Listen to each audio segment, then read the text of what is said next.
Hello friends, এমকে trading একাডেমির পক্ষ থেকে আমি গোপাল আপনাদের সবাইকে হার্দিক অভিনন্দন জানাচ্ছি আজকের অ্যানালাইসিস ভিডিওতে।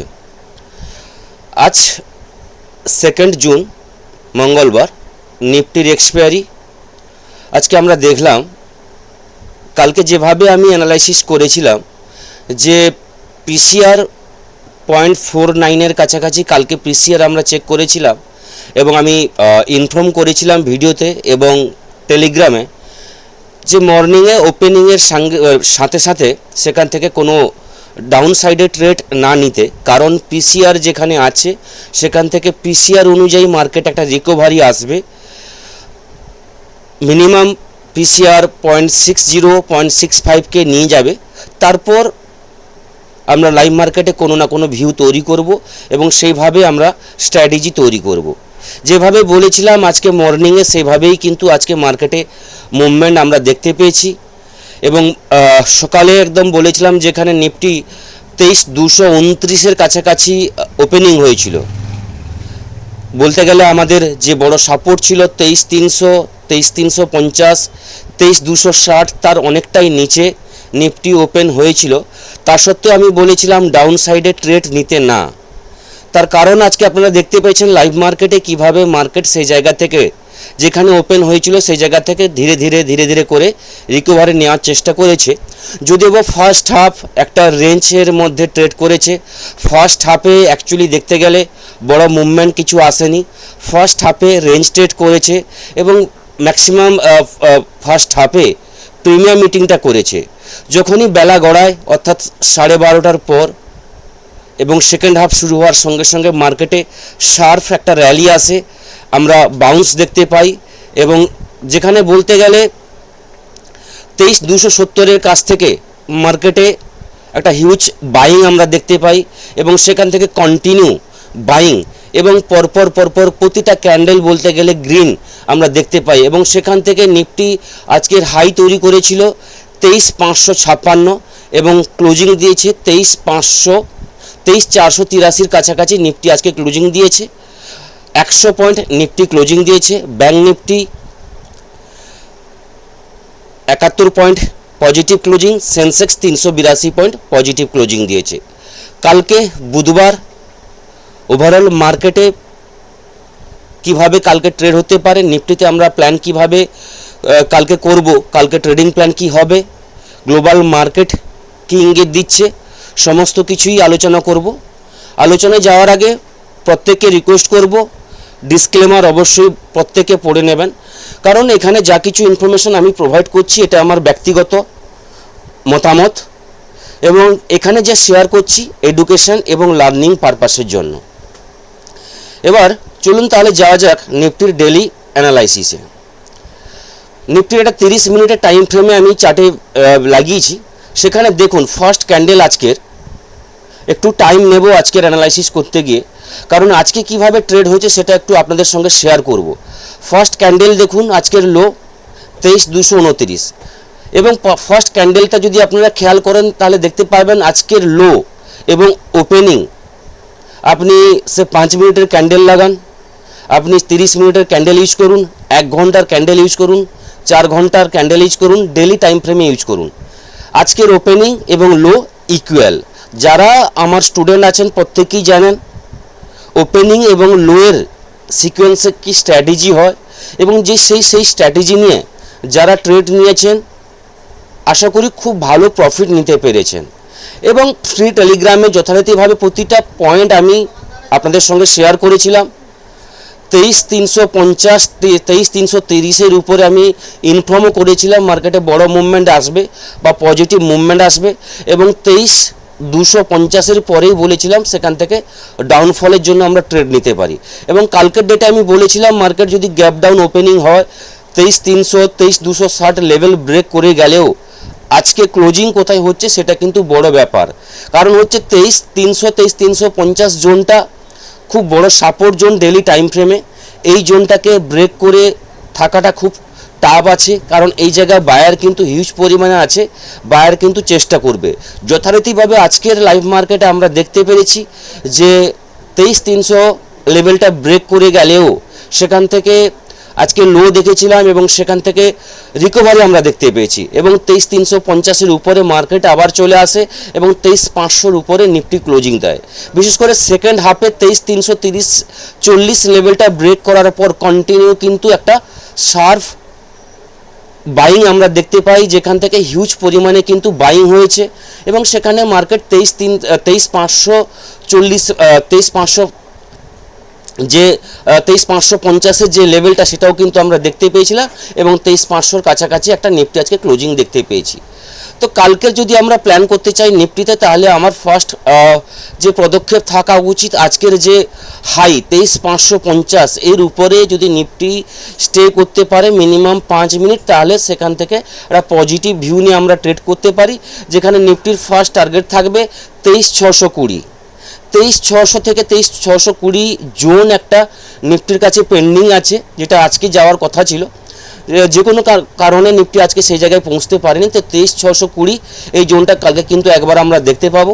23,620 যদি লেভেলটা ব্রেক করে যায়, তাহলে সেখান থেকে নিফটির যে নেক্সট টার্গেট আসবে 23,730 পরপর এই জোনগুলো কিন্তু আসবে, অর্থাৎ 23,620 জোনের উপরে যদি নিফটি স্টে করতে পারে, সেখান থেকে কিন্তু প্রায় 100 পয়েন্টের একটা র্যালি আমরা আপসাইডে প্ল্যান করতে পারি এবং 23,730 থেকে 35 জোনটা যদি ব্রেক করে যায়, তাহলে কিন্তু নিফটির নেক্সট টার্গেট আবার চলে আসবে 23,800 থেকে 850 যে জোন আছে, এই জোনের দিকে নিফটি পরপর কিন্তু প্ল্যান করবে।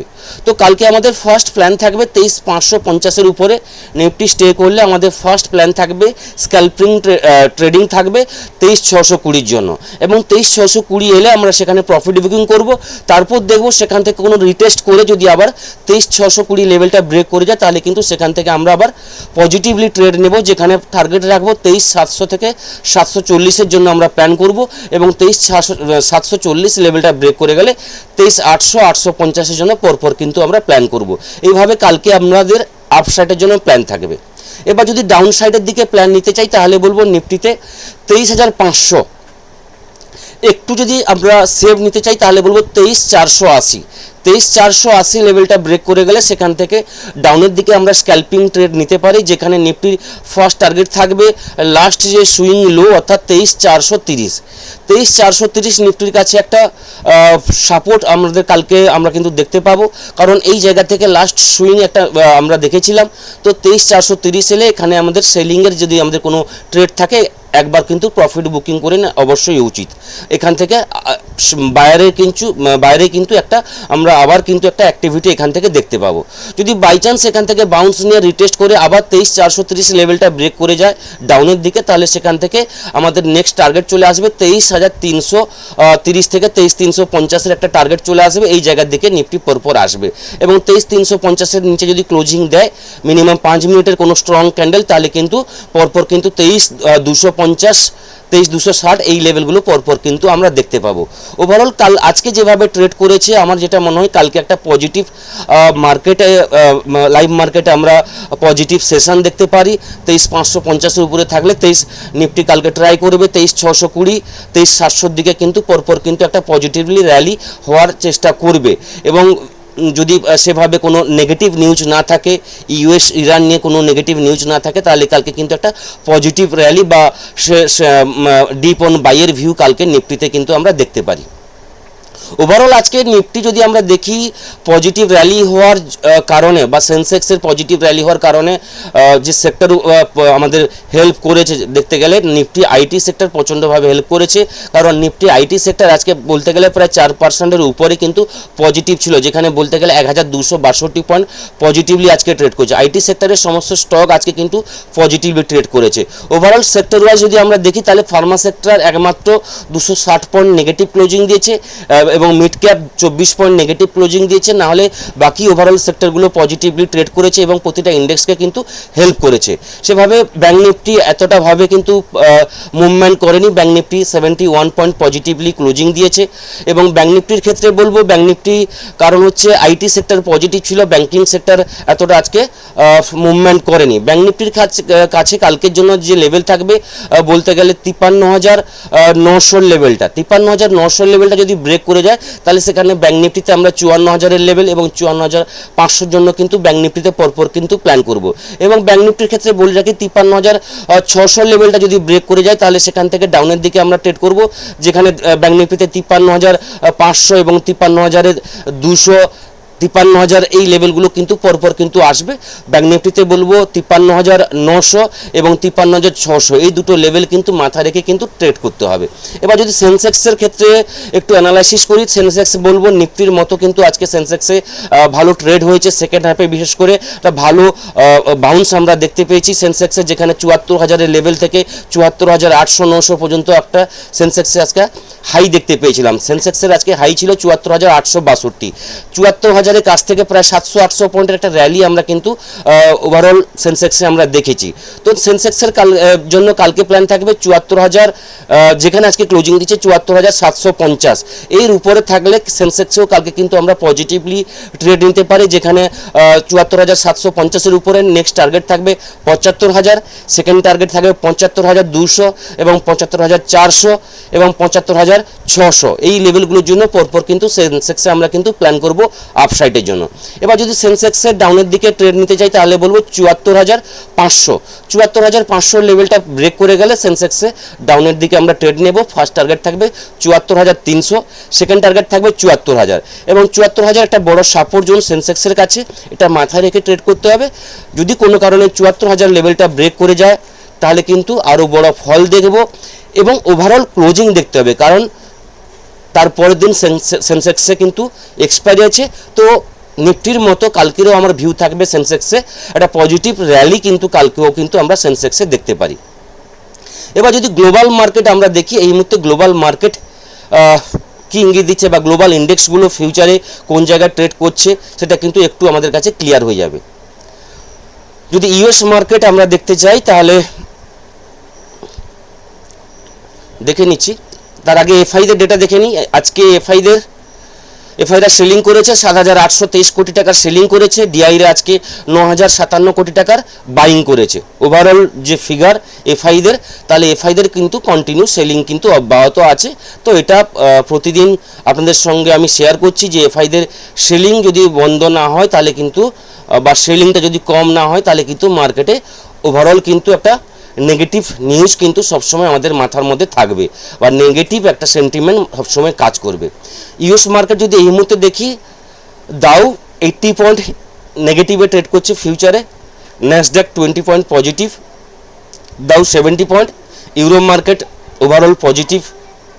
এই মুহূর্তে যদি এশিয়ান মার্কেট দেখি, gift Nifty 40 point negative trade করছে, নিকাই 200 পয়েন্ট, বাকি ওভারঅল এশিয়ান মার্কেট পজিটিভ আছে। তো গ্লোবালের দিক থেকে তেমন কোনো খারাপ বা ভালো তেমন কোনো নিউজ নেই, ওভারঅল একটা ফ্ল্যাট ওপেনিংয়ের ইঙ্গিত দিচ্ছে।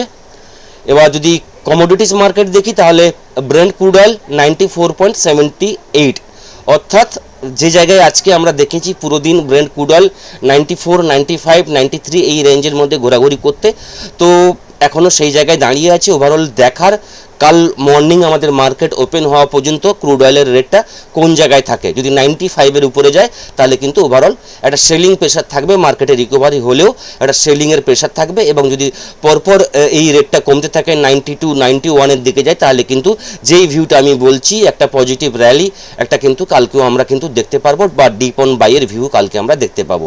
এবার যদি কারেন্সি দেখে নিই, ইউএসডি আইএনআর 95.27, তো ইন্ডিয়ান রুপিজের ভ্যালু আজকেও কিন্তু অনেকটা একটু কমেছে, যেখানে 95.27 যার ভ্যালু এখন এই মুহূর্তে দাঁড়িয়ে আছে। তো ওভারঅল সমস্ত দিক দিয়ে আপনাদের সঙ্গে আমি শেয়ার করলাম গ্লোবাল মার্কেট, কমোডিটিজের মার্কেটটা, এফআইদের buying selling, Nifty, bank Nifty, সেন্সেক্সের ওভারঅল ভিউ বললাম। বাকি যা কিছু থাকবে লাইভ মার্কেটে আমি ফ্রি টেলিগ্রামে শেয়ার করব। যারা টেলিগ্রামে এখনও জয়েন করেননি আমাদের ডেসক্রিপশন বক্সে লিঙ্ক দেওয়া থাকবে, সেখানে জয়েন করুন। ফ্রি লাইভ মার্কেটে ফ্রিলি আপনাদের সাপোর্ট করে থাকি, যেখানে আপনাদের ট্রেডিং করতে অবশ্যই লাইভ মার্কেটে কিছু না কিছু আপনারা হেল্প পাবেন। তো এই থাকলো কালকের ভিউ, নেক্সট ভিডিওতে আবার দেখা হবে। থ্যাংক ইউ, ধন্যবাদ।